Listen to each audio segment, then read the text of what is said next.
Filled to Capacity, where heart, grit, and irreverent humor collide. A podcast for people too stubborn to quit and too creative not to make a difference.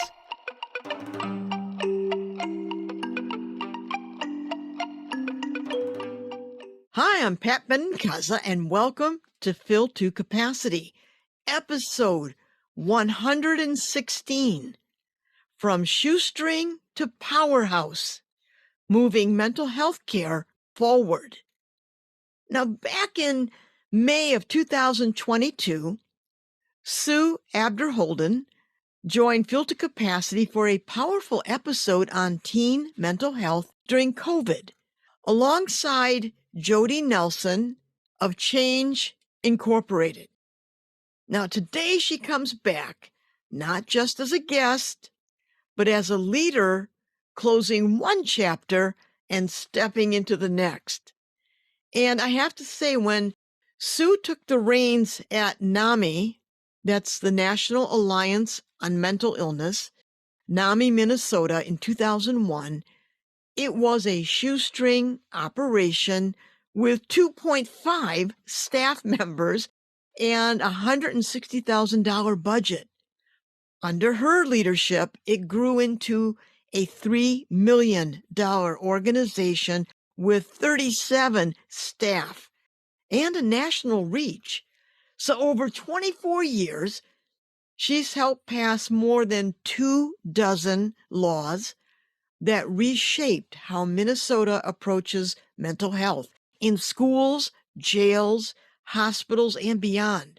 From ending solitary confinement to expanding early intervention, her impact is systemic and deeply human.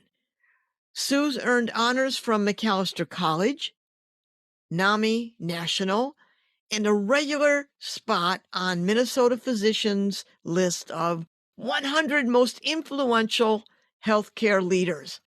Okay, I got to tell you, listeners, she's not one for the spotlight.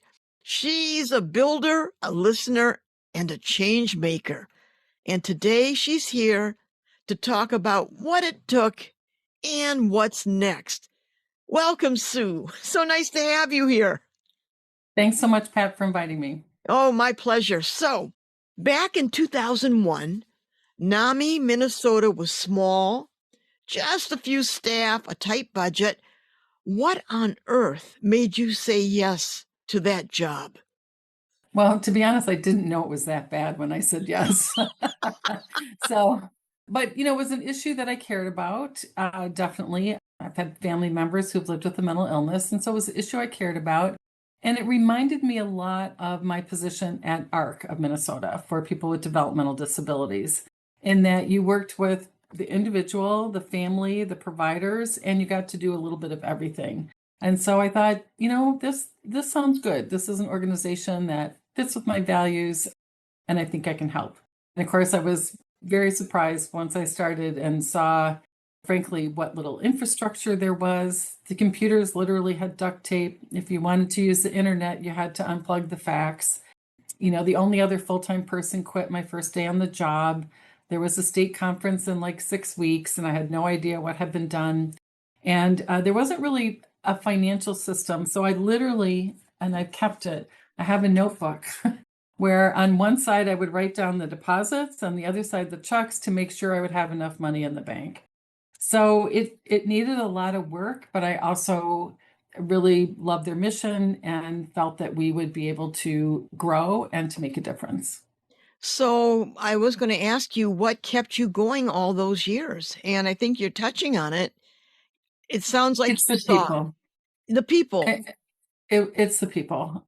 I've been just so honored to listen to people's stories, both good and bad, frankly, sitting with people who lost someone to suicide or whose loved one ended up in jail, and just being able to hear their stories and to figure out how can we create change using their stories.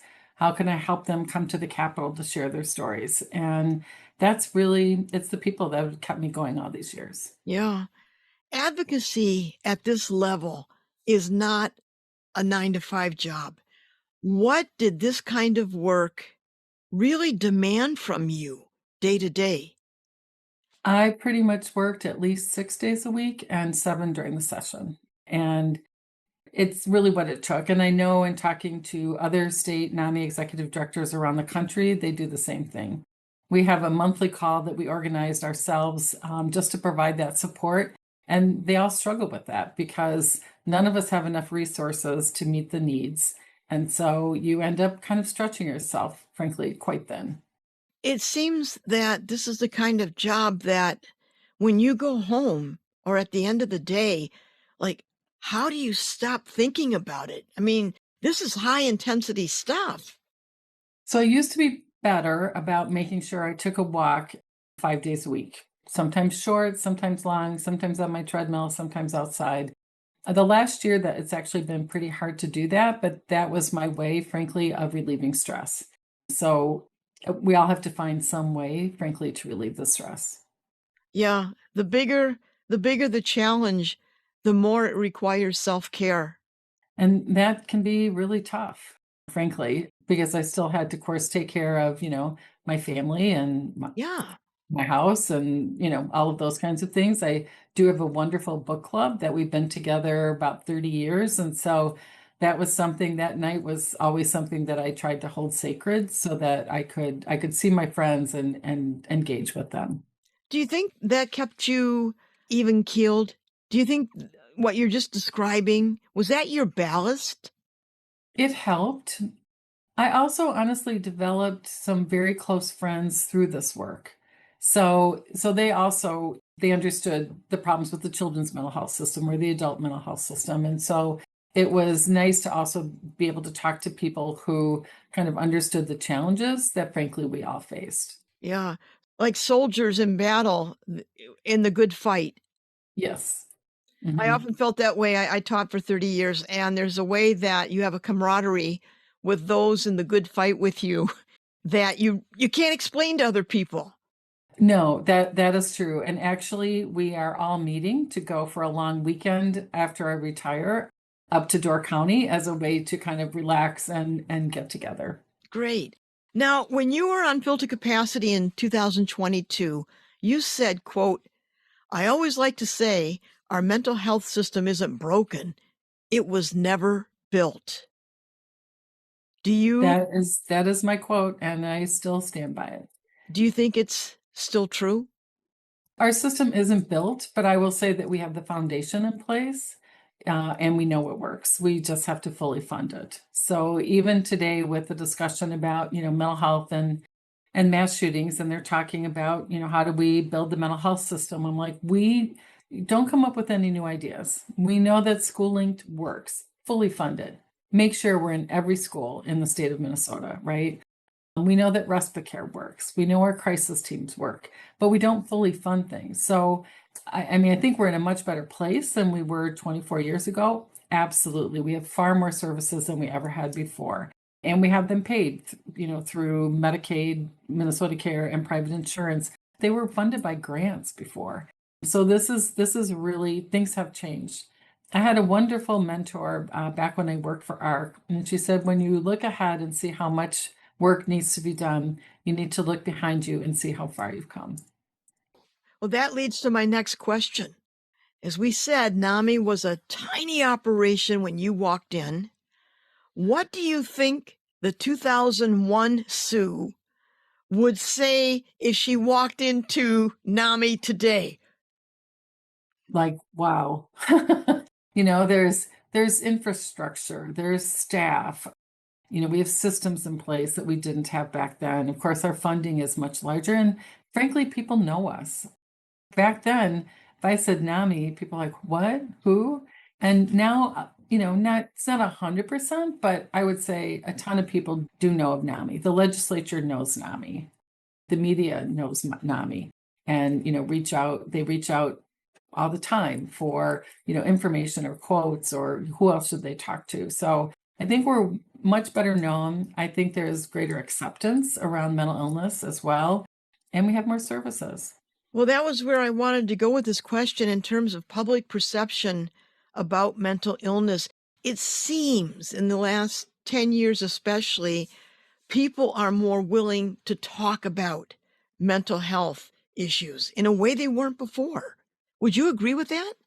Oh, absolutely. I mean, you see, what I call famous people, right? Athletes, movie stars, elected officials, so many more people coming forward, CEOs of businesses coming forward and sharing their stories. Our own US Senator Smith, sharing her story about depression.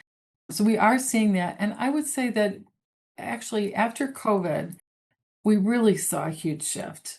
And I think it's because pretty much everyone during COVID had a day or more of feeling anxious or depressed about what was going on. And so I think people are more empathetic because it's like, oh, I know what it's like to feel anxious and to Yeah. start my heart start beating and starting, and really kind of feeling that, my breath is getting faster and things like that. Or I I don't even want to get up in the morning. I don't know what's going to happen today. I'm scared for my family or myself. And so I think people are more empathetic towards this issue and more willing to talk about it than ever before. Now, I want to shift gears and talk about language. When I taught, I used to tell my students, you are your words. The language we choose reveals how we see the world and ourselves.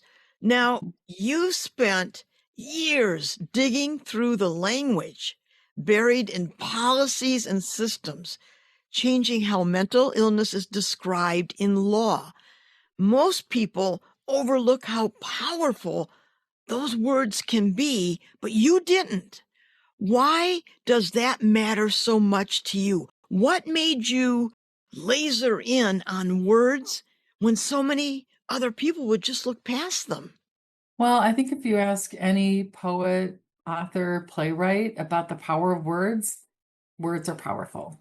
And so I did focus on actually initially just people first language. It's not the mentally ill. It's people with mental illness. And mental illness does not define them. They have other aspects that we need to talk about, whether they're, musicians or writers or, create great food or whatever it might be, but that doesn't define them.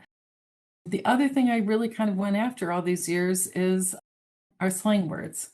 So I have this exercise that I do on a public awareness presentation, and I ask people to yell out all the slang words for mental illness. Psycho, nuts, right? Crazy. They name quite a few of them. And then I ask them, what are the slang words for heart disease or diabetes? We don't have them. We really don't have them. And so why is it that we have slang words for mental illness, but not other illnesses? And, it's not about being the word police, but I tell people just for the rest of today, listen to how many times you hear the word crazy. And it has an impact. So I want you to think about a young person, maybe 22 years old, maybe hearing voices for the first time or having a serious depressive episode or their first manic episode, right? They're afraid to tell people because people are going to think they are quote unquote crazy. We don't want that. We want to say, maybe you have a mental illness. Maybe you have symptoms related to an illness that you should go get checked out. And so words absolutely do matter. And I think we have to be careful. This last session, we made a huge change in the statute. It was 89 some pages in the bill. But for all this time, instead of calling in childhood, calling it a mental illness, they called it an emotional disturbance or a serious emotional disturbance. And I really hated those terms because these aren't disturbances, they're illnesses. And I don't know why they thought that maybe parents would rather hear emotional disturbance than a mental illness, but it's not true. And what we also saw is that under special education, we have a category called emotional behavioral disorder, Yep. EBD. And so we had parents confusing. They'd think, oh, my child is in an EBD classroom. That means they have an emotional disturbance. It's and they're getting treatment. No, it's not. It's not a diagnosis. So we changed everywhere in the statute where it said emotional disturbance or serious emotional disturbance, we changed it to mental illness. And I think that's a very important change. Well, that's huge.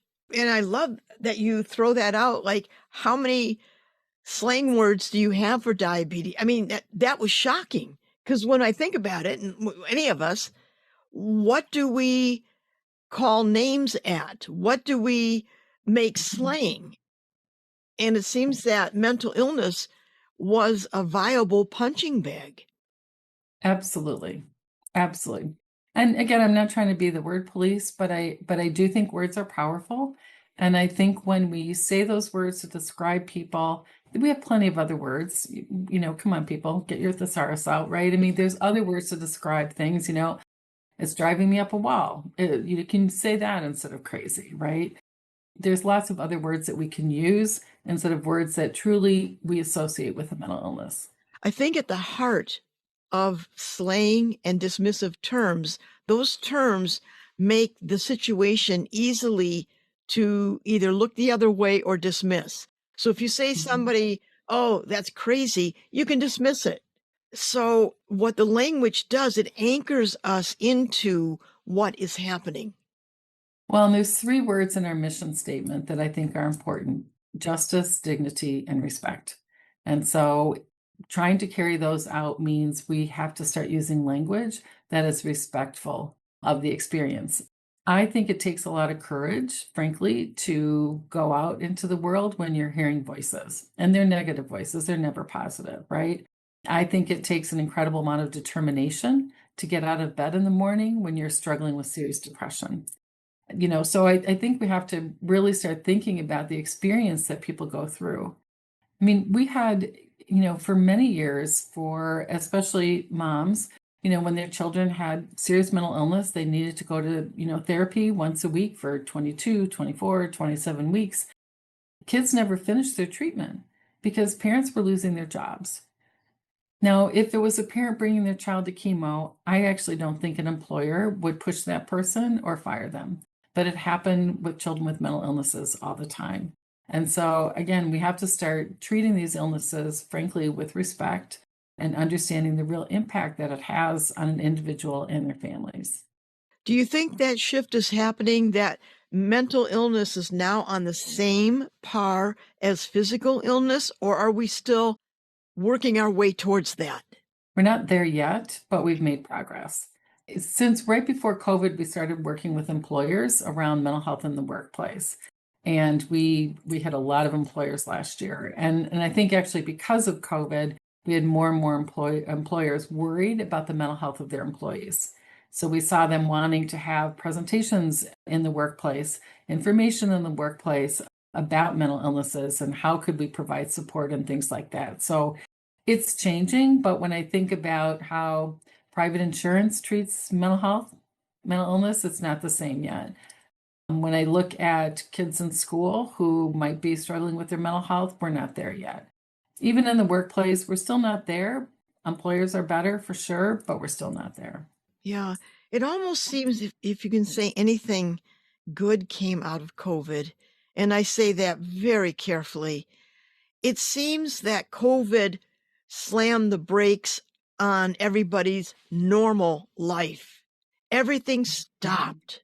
And all the people that had to stay home and work from home, be with their kids at home, while the kids were supposed to be online going to school, everything changed. It's almost as if we had a chance to either catch our breath or slow down. We were forced to slow down and live in a new way.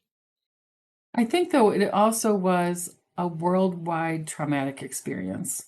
And so I think while it could have been a chance to slow down, the fear really overrode that. I mean, I can Mm, remember being at the state capitol for our day in the Hill that March, the day before everything closed down. And at the time, we all thought, well, we got this. We'll be done in June, right? We've got this. June comes and it's like, no, we're not done yet. And so I think that uncertainty that we all had to live with, not knowing when it was going to be over, not knowing how to protect ourselves, not knowing how to protect our loved ones, people ending up in the hospital, not being able to be with them. And actually, for some people, they were isolated. They were the only ones in their apartment or home, and that wasn't always healthy. And even for some families, we're not used to being with our entire family 24/7. And that yeah, actually also caused a whole lot of stress for families. Not being able to get toilet paper.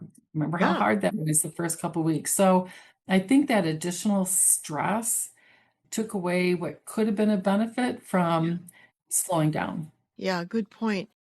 I have to ask, with this kind of work, you were meeting with politicians, policy people, community schools. I mean, you're really out there.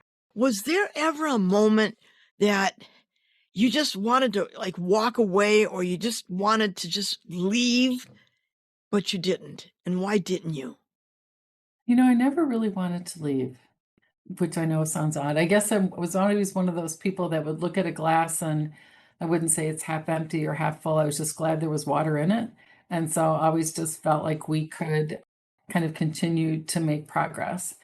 There were times when I was overwhelmed in terms of just the amount of work, but also in some ways grief, walking beside so many people who struggled, whose loved ones struggled, who lost someone to suicide, sitting with them. It was absolutely sometimes very, very tough. And those were hard days. Yeah. It's knowing that you're doing work that is so much bigger than you. Yes, which always meant that I took care of myself last. Yeah. But Yeah, I imagine. So you were a steady presence at the state capitol. What's one legislative victory that still gives you goosebumps and one loss that really haunts you?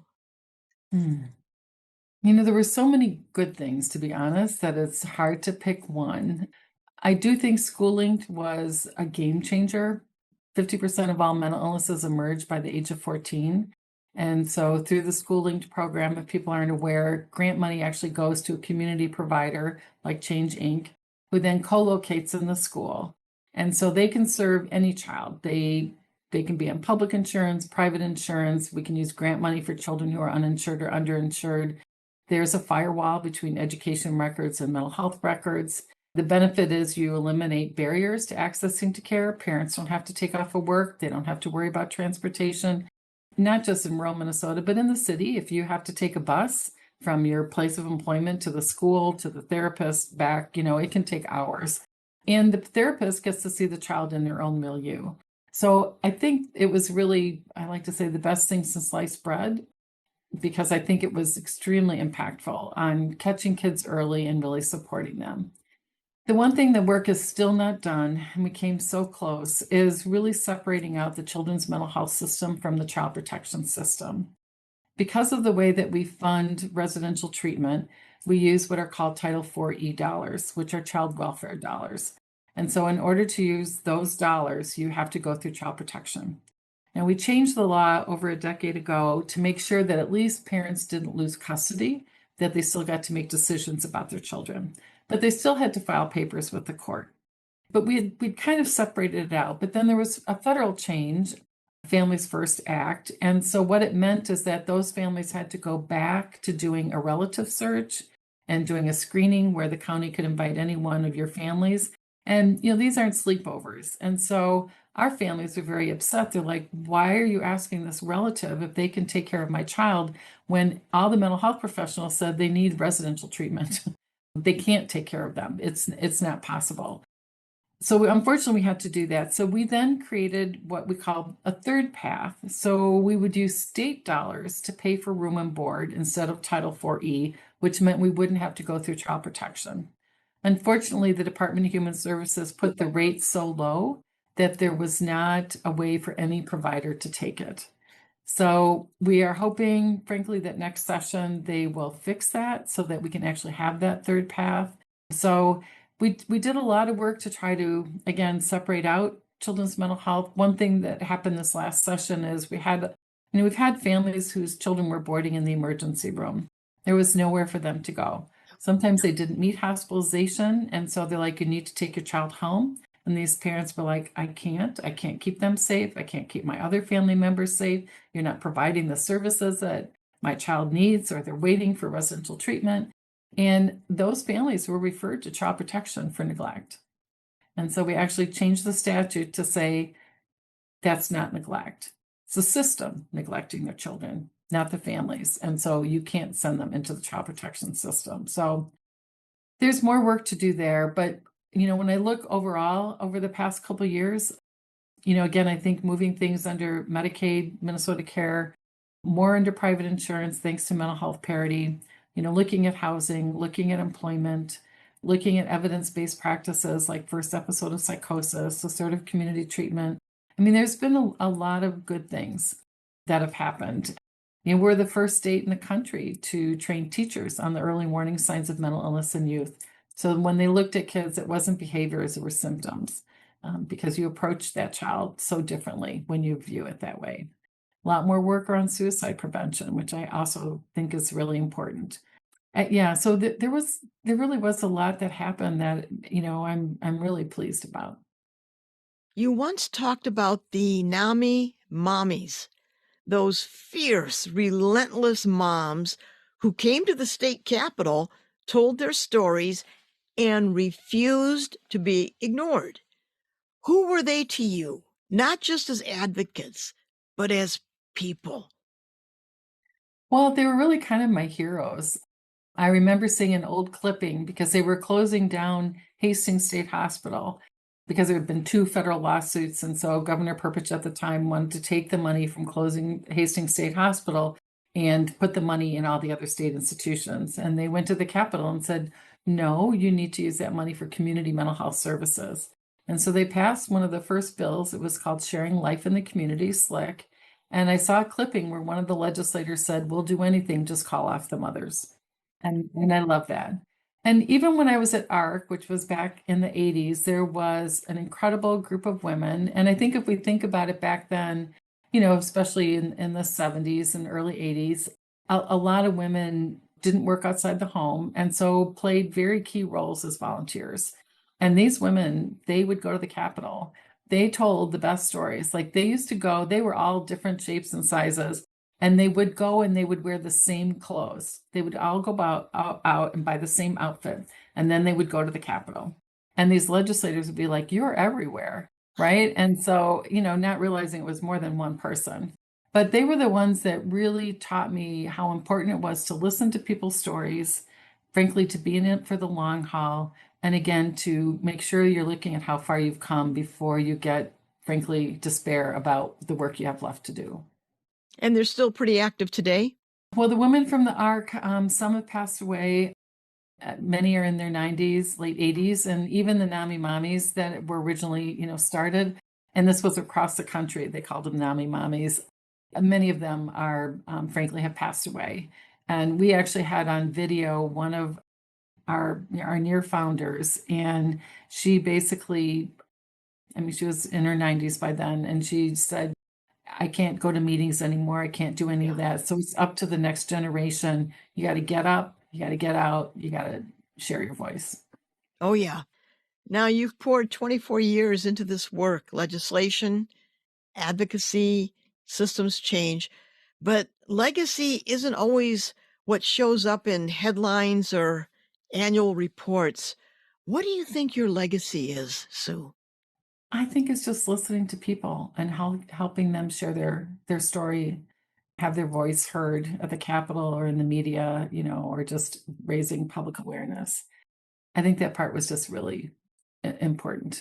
So I felt I was able to support our grassroots to create change. Looking at everything that's moving forward, and given the political climate right now, I think it'd be fair to say it's a stressful time. And it's a stressful time for important programs concerning mental health, physical health, health insurance. What do you see now that you're stepping away? What do you see for Minnesota in terms of continuing this advocacy for mental health care? Well, I hope the foundation that we've created will continue. So, we have a system to alert people to when calls are needed and things like that. And I think people just can't give up. The changes to Medicaid are horrible. They just are. And they are going to especially hurt young people with mental illnesses. That's going to be a huge thing. Yeah, I just kind of hope that the people who come behind me just understand how important it is to kind of continue the work and to make sure that people feel empowered to share their stories. So you spent decades showing up for others, but in 27 days, the calendar is yours. What does this next chapter look like for you? What's calling to you? Well, I already decided I wasn't going to make any decisions until January 1st. I just feel like I need a little over 2 months to frankly de-stress, relax. So on the top of my list are naps, followed by walks, books, and friends.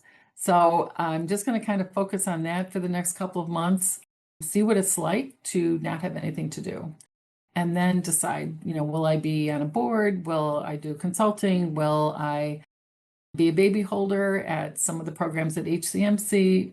That's Hennepin County Medical Center. And I'll figure out then what it is that I want to do. I am looking forward to travel. I really want to do a little bit of that. I have a daughter who lives in San Francisco, and she always says, come in the spring when it's green. Because of the legislative session, I never could. So I'm like, I will see you in San Francisco next spring. So I'm just going to kind of see. I've always had days filled with meetings or work or things like that. So it'll be different not to have anything. I've got some closets I can clean out too. So you're going to have every day is going to be like a Saturday with nothing scheduled. Well, my Saturdays still were scheduled for right now. So All right, this will Sundays. this will be different. Yeah, because usually I worked at least one, if not a little bit more weekend a month, every weekend. So one of the days. So this will be different. I'm not used to frankly relaxing much. So I was going to ask you, you don't strike me as the relaxation kind of person. no, my idea of hell is going to a beach. So that's not something I'm going to do at all. I'm right with you. I'm Yeah, absolutely with you. Okay. I get it. yeah. Yeah, so that'll be different. One of my brothers gave me a book on how to be idle, and so I'm going to read that book and see how to do that. I will fill it in again with walks. I started Pilates a little over a year ago. I'd like to go more than once a week to that, and I have a huge pile of books that are just waiting for me to dig into. Great. Well, the thing about retirement is that it is a chapter that you can write. I mean, you can write it now Yes. completely. All my friends are retired, and so they always told me that you'll know when it's time. I'm 71, and last year at this time, it wasn't time. But it was in about December of last year that I was like, I don't know how many more years that I can do this, and just decided that this fall would be a good time to retire. Well, good for you. So, Sue, thank you for coming back to Filter Capacity. You spent years driving change without fanfare, just focus, persistence, and results. And your work didn't chase headlines, it reshaped systems and expectations. Here's to the road ahead, wishing you time, space, and whatever is next on your terms. Thank you for being here. Thanks so much, Pat. I appreciate it. Thank you, listeners, for joining us today. Take care. Bye.